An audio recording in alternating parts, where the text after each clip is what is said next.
The way of the martial arts. Liken the soldier to a carpenter.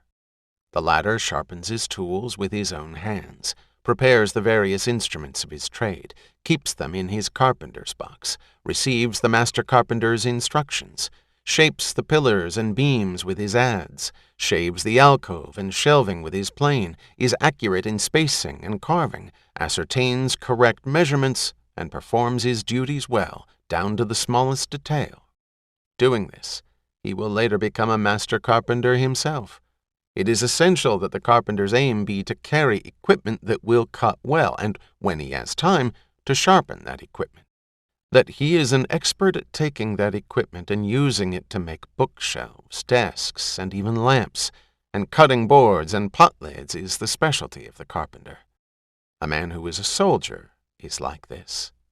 He should examine these similarities carefully. For a carpenter to achieve his aim, it is essential that his work not be uneven, that the corners fit perfectly, that the wood be well shaved with his plane, that he not polish or hone too far, and that he produce work that will not twist or warp later on.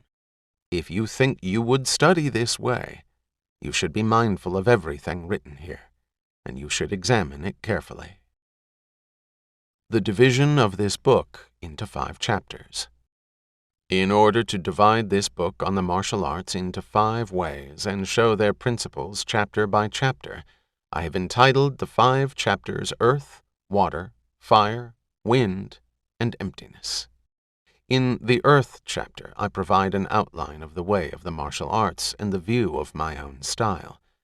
It is truly difficult to grasp the way by swordsmanship alone. By knowing the large, you know the small, and from the shallow, you reach the deep.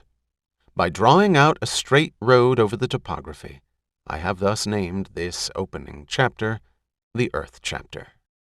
The second is the Water chapter. Taking water as a model, one makes the mind like water. Water follows the form of either an angular or round container. It becomes either a drop or a great sea. Water is blue, its purity carrying the course of my own style in this chapter.